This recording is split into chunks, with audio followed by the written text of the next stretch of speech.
Hi everyone. Today what I thought we'd have a go at doing is a little bit of baking. This is a recipe for a banana loaf which I've made both in school and at home with my own children. It's a really easy recipe, so hopefully you'll be able to do it at home. The first thing you need to do is to grease your tin, so you need like a loaf tin and some vegetable oil. Now normally we'd use like a little pastry brush to do this, but we can't find ours.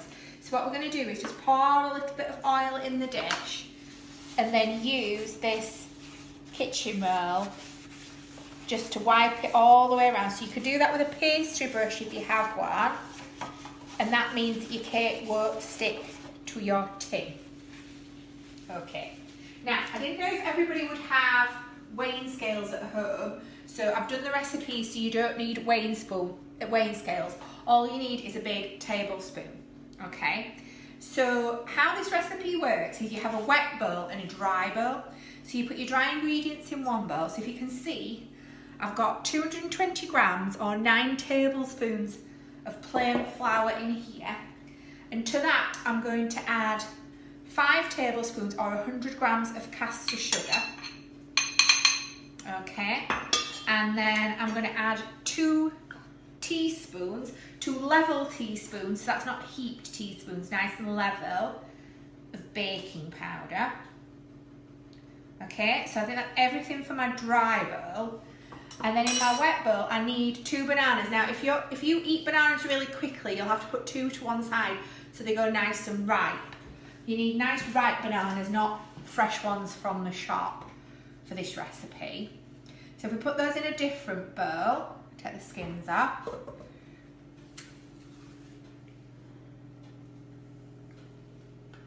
And then I'm going to mash these with a fork. Let's get a fork out. So we'll give these a good old mash. Once we made this recipe in school, and we had 3 tables and we made 3 cakes, and the children took it on a school trip the next day. We were going on a school trip, so we were able to take it. Hopefully we'll be able to go on a school trip at some point together. I remember because one of the cakes, I think they'd forgotten to put in the baking powder, so rather than spoil it, I'd baked them while they were at home that evening, and I made one for the table who hadn't got baking powder because it didn't rise and it looked a bit funny. Okay, so if you can see, that's the mashed banana. And now we need to add our other wet ingredients to that. So we need 2 eggs. I think it's 2, I'll just have a look at my recipe. So, 2 bananas, 2 eggs, yeah. You might want a grown-up to do this if you're not really good at cracking eggs, or you might want to crack them into a little cup or a bowl first so you don't get any eggshell in your mixture. I'm quite used to cracking eggs, so I can do it like that. So you mix that in.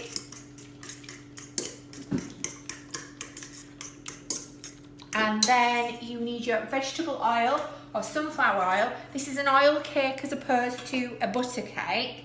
And we need, how much oil? Let me find it. 6 dessert spoons, not tablespoons. So I'm going to get the sort of spoon that you eat your pudding with at home, a dessert spoon, and put 6 of those in.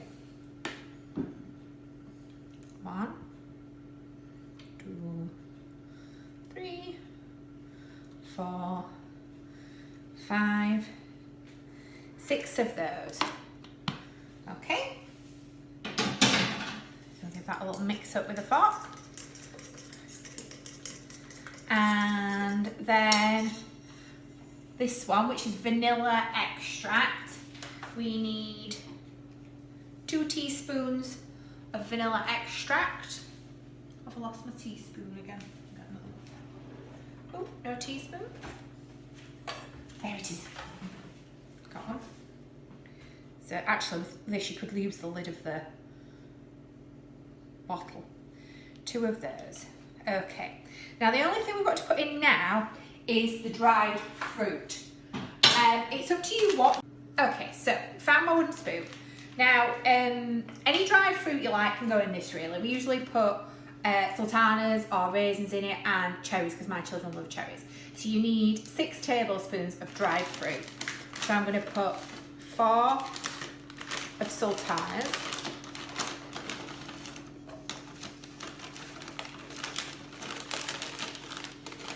I think is that right? Is it 6? Yes.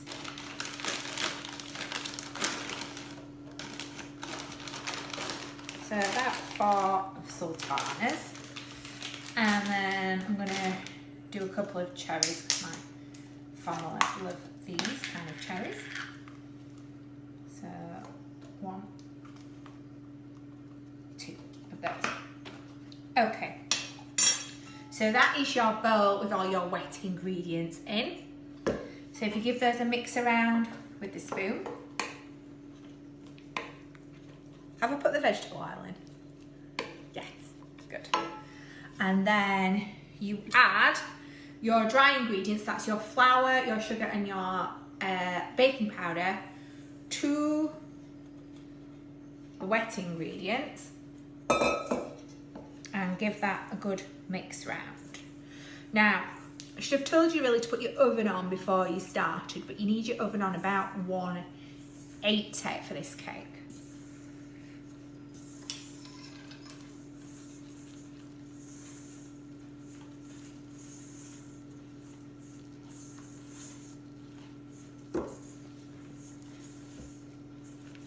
So give it a good mix to combine all your wet and dry ingredients.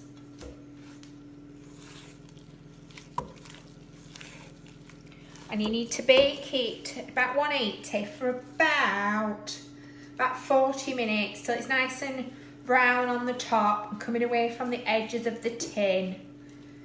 And that's how you know it's cooked. So, like that. And then I'm going to just move it down a little bit. Tip the mixture into the loaf tin. So that's your oiled loaf tin so it doesn't stick. Okay.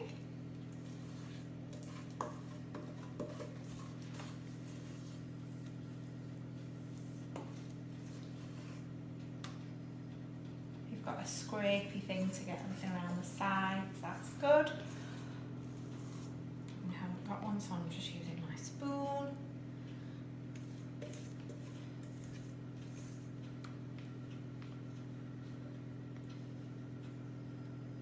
Okay, so get a grown up to help me put it in the oven. There we go, and we'll check on it in half an hour. Right, so it's been in for nearly 40 minutes, so we're going to have a look in the oven. Okay, so if you can see it's risen and it's gone brown on the top.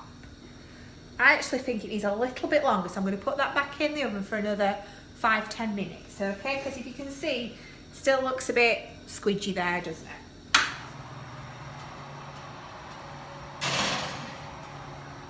Okay, right, so we've left it another 10 minutes and we'll try it again.